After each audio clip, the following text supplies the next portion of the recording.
नमस्कार, Ananda permaculture farm में आपका स्वागत है। मेरा नाम है मनीषा लाट गुप्ता और मैं फिर से आई हूँ हिंदी में आपको पर्माकल्चर के बारे में जानकारी देने के लिए। आज हम बात करेंगे खरपतवार की, एक ऐसी चीज़ जिससे हम सब लोग परेशान रहते हैं। अगर आप किसी ज़मींदार का जीवन देखें तो वो तो सिंचाई और खरपतवार निकालने के साइकिल में ही जूझा रहता है।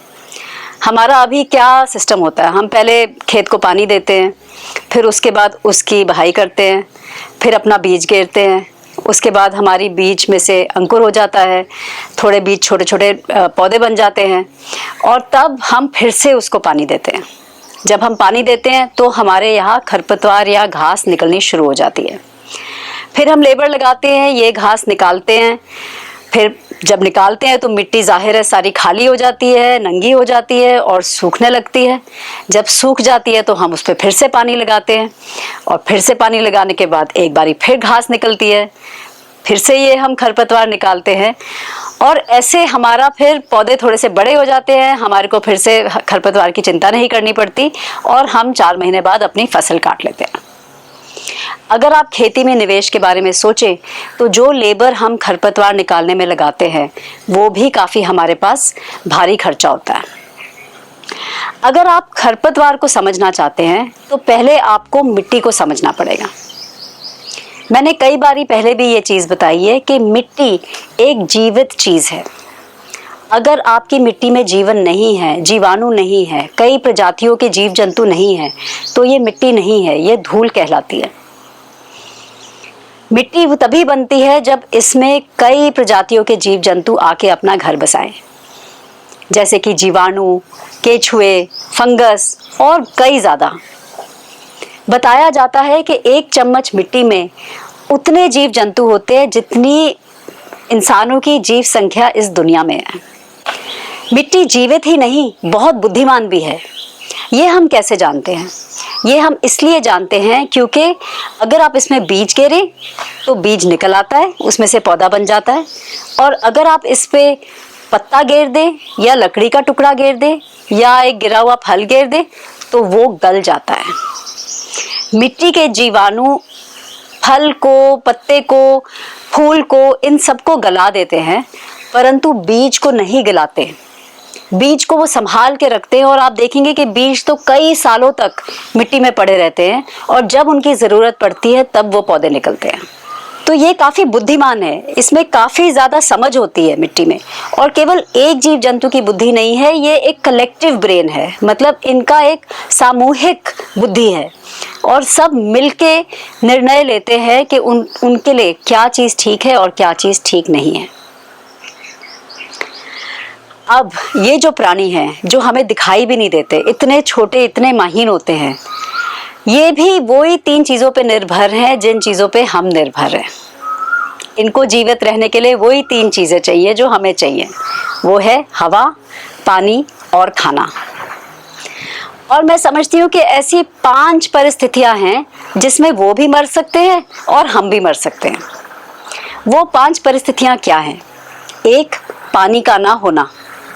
दूसरा, हवा का ना होना। तीसरा, खाना ना होना। चौथा, बहुत ज़्यादा पानी होना जिसमें हम डूब के मर जाएं। और 5वां, या तो बीमारी या कोई ऐसा परिस्थिति जो आतंक के समान होता है, एक्ट ऑफ टेररिज्म, जिसमें हम मर सकते हैं। अब जो ये खरपतवार होती है जिससे हम परेशान हो जाते हैं, जिसको हम बड़ी बुरी निगाह से देखते हैं, ये खरपतवार क्या चीज़ है? ये खरपतवार ऐसे पौधे हैं जिनके बीज को मिट्टी बोलती है, भाई आप जागो, आप पौधे बनाओ, क्योंकि हम संकट में हैं। आप देखेंगे जिस संकट में आपकी मिट्टी होएगी उस संकट में अलग किस्म की खरपतवार आपकी मिट्टी पे निकल रही होगी। अब कौन से हैं वो 5 संकट जिसकी हमने बात की थी? पहला, हवा ना होना। जब हवा कब नहीं होती आपकी मिट्टी में? जब आपकी मिट्टी संघनन होगी हो, कॉम्पैक्ट होगी हो, जिसको हार्ड पैन कहते हैं या मट्टा बन जाना कहते हैं। उस टाइम पे मिट्टी कहती है भाई मेरे पास तो हवा ही नहीं है। सारे जीव जंतु मर रहे होते हैं क्योंकि उनके पास हवा नहीं है। तो वो ऐसे बीज को ट्रिगर करते हैं या बोलते हैं भाई आप लोग अब जिंदा हो जाओ, अब आप पौधे बनाओ, जिनके जड़ें काफी बड़ी और काफी मजबूत होती हैं और मिट्टी को खोल सकती हैं। कई बार ऐसे आप देखेंगे लैंटाना, जो अक्सर हमारी खेतों में आ जाता है, या पार्थेनियम ग्रास, कांग्रेस ग्रास जिसको कहते हैं, वो भी काफ़ी बड़ा और उसकी जड़ें काफ़ी तगड़ी होती हैं।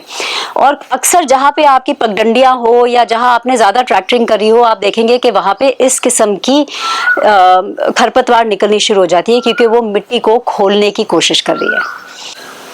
दूसरी परिस्थिति है जब मिट्टी को लगता है मैं सूखने वाली हूँ, जब बहुत धूप गिर रही होती है मिट्टी पे और हमने मिट्टी नंगी छोड़ दी होती है, खुली छोड़ दी होती है, तो उस टाइम पे आप देखेंगे गर्मियों में अक्सर बेलों की तरह खरपतवार निकलती है। ऐसी बेलें जो फट से दौड़ के आपकी मिट्टी को ढकती हैं, या कोई छतरी प्रकार की कई बारी खरपतवार निकलती है जो मिट्टी को ढकने की कोशिश करती है ताकि गरम गरम सूरज की किरणों से वो बच सके। तो ये एकदम ही अलग प्रकार की खरपतवार निकलती है। तीसरी परिस्थिति जब बहुत ज़्यादा पानी हो, और ये अक्सर होता है क्योंकि हम लोग हमेशा अपने खेतों में फ्लडिंग करते हैं या ज़्यादा पानी डाल देते हैं, या जहाँ आप देखेंगे आपका कोई नलका है जो टपक रहा है, वहाँ किस टाइप की घास निकलती है? वहाँ ऐसी घास निकलती है जिसको हम कहते हैं बरसाती घास, जो मोटी होती है, लंबी होती है और उसकी जड़ों में मिट्टी का गुच्छा टाइट एकदम कस के पकड़ा होता है। क्या कर रही है वो घास? वो मिट्टी को बहने से रोक रही है। मिट्टी को पता है कि इस जगह मैं बह जाऊंगी, तभी उसने वो घास निकाली। आप देख रहे हैं कितनी बुद्धिमान है हमारी मिट्टी। अच्छा, चौथा परिस्थिति जब कोई खाने को कुछ ना हो। अक्सर आप देखेंगे एक बिल्कुल ही छोटी सी खरपतवार निकलती है जो आपके पगडंडियों पे आ सकती है। हमारे यहाँ तो काफ़ी हमारे चलने के रास्तों में निकलती है, जिसके पत्ते अपने आप ही गिरते रहते हैं और वो फिर गलते रहते हैं, उसके परत सी बन जाती है उसकी, और वो खाना जीव जंतुओं को प्रदान करते हैं। तो हमारी पगडंडियों में जहाँ हम कोई खाना नहीं डाल रहे, जहाँ हम कोई मल्चिंग नहीं कर रहे, वहाँ इस प्रकार की घास अब हर जगह उग रही है। पांचवी परिस्थिति है जिसको मैं कह रही हूँ कि किसी प्रकार का आतंक, किसी प्रकार की टेररिज्म। अब हमारे साथ तो कई प्रकार के आतंक होते हैं आजकल की मॉडर्न दुनिया में। हमारे यहाँ बीमारियाँ बहुत हैं, हमारे यहाँ हिंसा बहुत है, हमारे यहाँ दुर्घटनाएं बहुत हैं, और उन हर आतंकवादी परिस्थितियों का हमने कोई ना कोई इलाज निकाला हुआ है। परंतु इस आतंक के खिलाफ हमारी मिट्टी के पास कोई जवाब नहीं है, क्योंकि ये जो आतंक है ये सृष्टि में होता ही नहीं है, और तभी मिट्टी ने इसकी प्लानिंग ही नहीं की।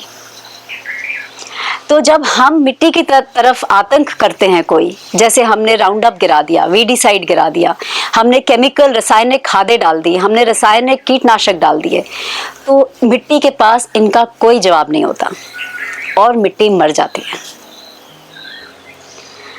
तो इस परिस्थिति में हम मिट्टी को बचा नहीं पाते। बाकी चारों परिस्थितियों में जो खरपतवार है वही आके मिट्टी को बचाती है। तो खरपतवार को आपको इस नज़र से देखना है। अगर आपके यहाँ खरपतवार हो रही है तो आपकी मिट्टी आपको शायद कुछ बताना चाहती है। अगर बरसाती खरपतवार निकल रही है तो आप शायद पानी ज़्यादा दे रहे हैं। अगर गर्मी वाली बेलों की टाइप खरपतवार निकल रही है तो शायद आपको अपनी मिट्टी को ढकना चाहिए, किसी चीज़ से आपको उसको ढक के रखना चाहिए।